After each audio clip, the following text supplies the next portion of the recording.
If there's one artist that truly works perfectly for this series a decade later, it would have to be LCD Soundsystem. There are very few artists that have truly spun that 10-year period in the way, for me anyway, in the way that LCD Soundsystem have.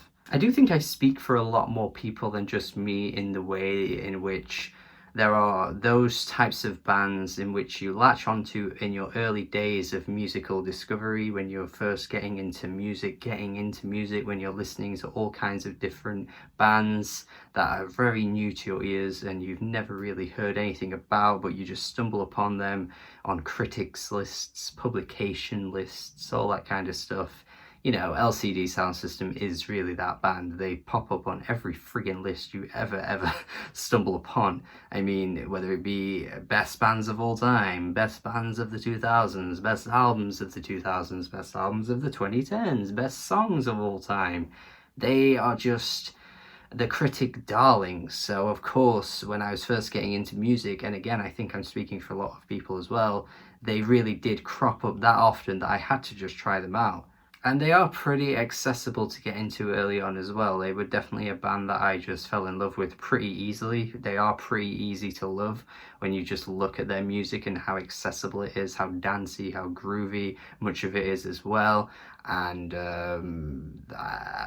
there was very little negative to say about them. But I will say over time, an album like This Is Happening has wavered on me quite a bit. Now, way back when I did those year-end lists for every year of the 2010s up until 2016, I think I did it for, they actually were at the top of my 2010 list, and I can safely say that is no longer the case. And it is kind of cool how I have essentially come full circle a decade later, 10 years later, which is honestly one of the reasons why I thought this video would be great to do. Not just to say that I don't think this album is as good as I used to think, but just to more importantly point out how 10 years or even like a few years can really shape your opinion. Because here I am thinking that one point in my life this album was near flawless, near perfect, and now to this very present day of recording this video, I'm here sitting and thinking there are definitely issues with this album and I don't think it's quite that good anymore. This album is definitely filled with some of the best songs ever though. Like don't get it twisted. This album is filled with some of their best tracks of all time. Like, they really killed it with so many great ones on here. The opening track, for example, I love the way it starts off, and I've always really enjoyed the beat switch on this one. Like, you obviously know it's coming if you've heard the song like numerous times. I just love the way it kind of just hits you in the face a little bit and it just kind of comes in, and then that bubbly bass line just kind of starts like grooving in your ears and you're just like, yeah, and touch yourself clean, and touch yourself clean. Very clear and obvious nod to David Bowie on All I Want, which is something I don't think I ever quite picked up on initially because I hadn't heard David Bowie when I first listened to LCD Soundsystem, which is kind of strange I think to a lot of people, but obviously everyone knows David Bowie, but I actually got to his music quite late. So for a long time I didn't even notice that connection to Heroes, but I was just speaking to my good friend Jack a minute ago and he was saying how this was originally going to be a cover song of Heroes, but then they just switched upon that idea and turned it into their own song. But the influence is so blatantly clear that you would definitely be a bit of a fool not to pick up on it, and I'm talking to myself there because obviously I was the fool to not pick up on that obvious influence. I think it's a great track though. I think this is a track that really demonstrates what this band does best, and it's starting with an idea, starting with an incredibly well-crafted melody, and then kind of building upon it and slowly kind of making it rise as the song goes along, because this band is very much not shy about making a 7-minute track, an 8-minute track, a 9-minute track. Like, they would take anything to the 10-minute mark if it meant making a good song, and I think that's something that they've always managed to do pretty well.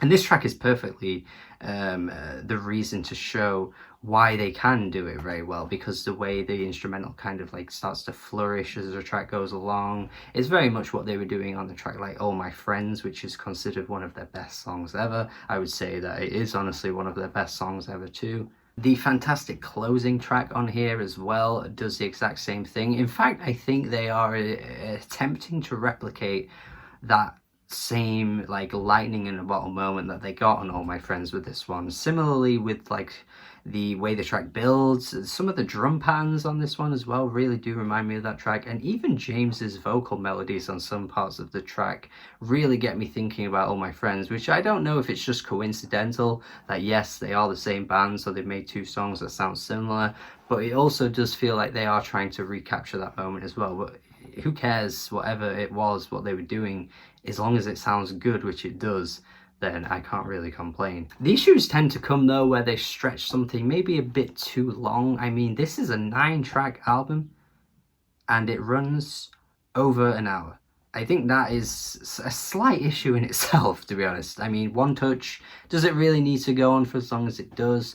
I definitely do like the way, again, it sort of builds into that crescendo by the end, but they probably could have gotten to that point a bit quicker. This is really, really stretching the limits with how long you need to make a song. I don't know if really this does need to be as long as it does, but I think LCD Soundsystem fans know what they're getting into with this band, so it probably isn't that much of an issue to many of the people who love this band. But for me, I just don't know if the instrumental is that good then it needs to be that long. This could have been a 4-minute track, surely.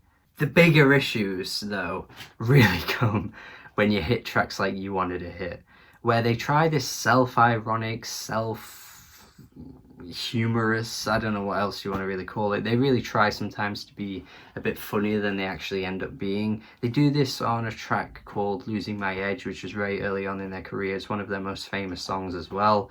I don't think it's particularly all that funny. I think a lot of their fans seem to think it is though. And similarly with this track where they're like, you wanted a hit, but maybe we don't do hits. It's like, all right, yeah, cool. You don't have to do a hit if you don't want. And like the friggin' 3-minute intro, are they like trying to piss people off with this or something? Are they really trying to play into this idea of, yes, we are not here to make pop songs, so we're going to do this really unnecessarily long 3-minute introduction?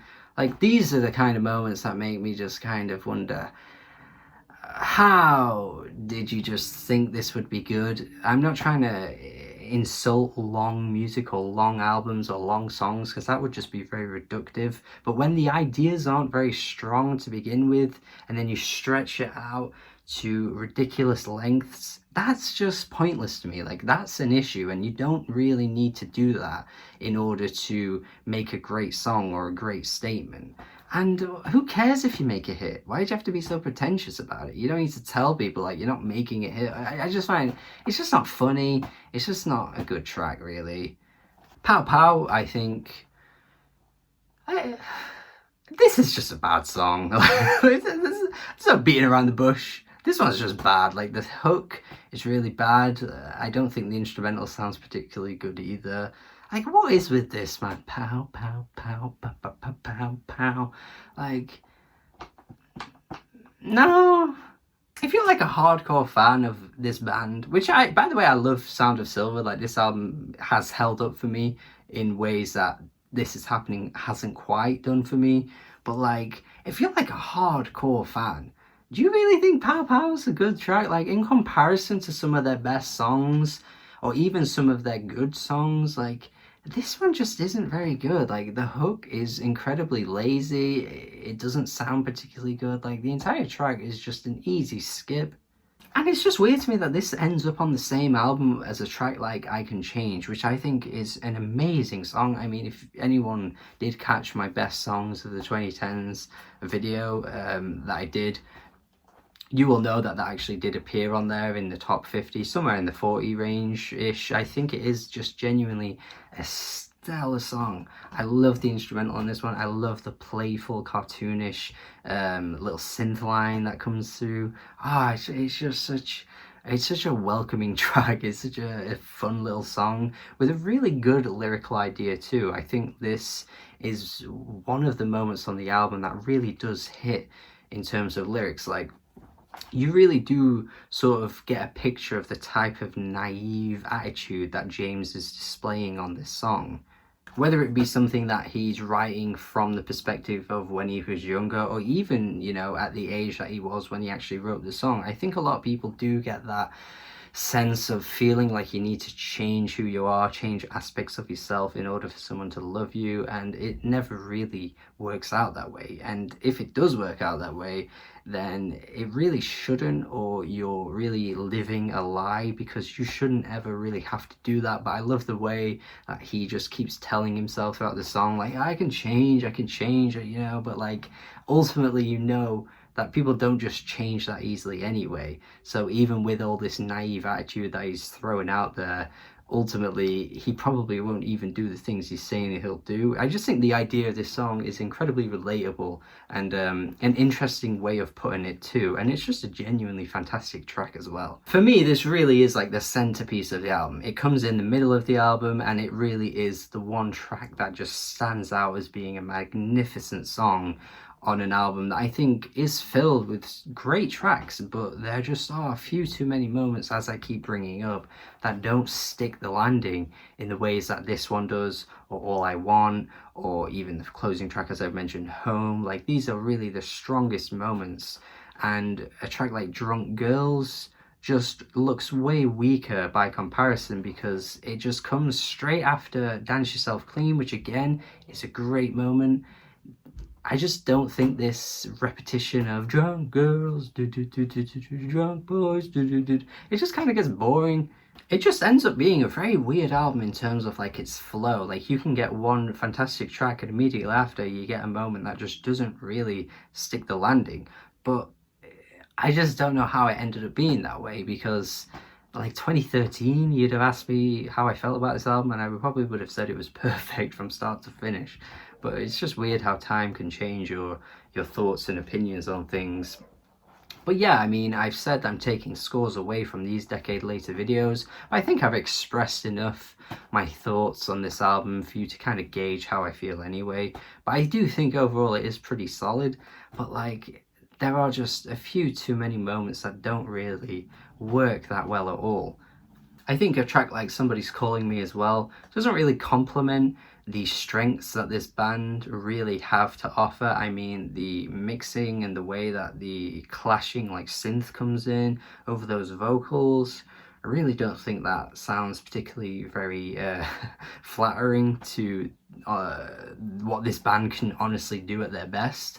But yeah, other than that, I think there are just enough tracks on here though for me to say, yeah, overall it's pretty alright, but not great by any means. I would absolutely love to hear people's thoughts on this though, because I definitely saw it crop up a lot on decade lists, very high actually, for the 2010s, and here I am saying that I don't think it's particularly that great. But look, if you've got any thoughts, opinions, if you think I'm completely wrong, I'd love to know why in the comments, and tell me what your favourite track is on this. If you think it's their best album, if you think it's a lot better than I'm giving it credit for, let me know. I'd love to hear what you have to say.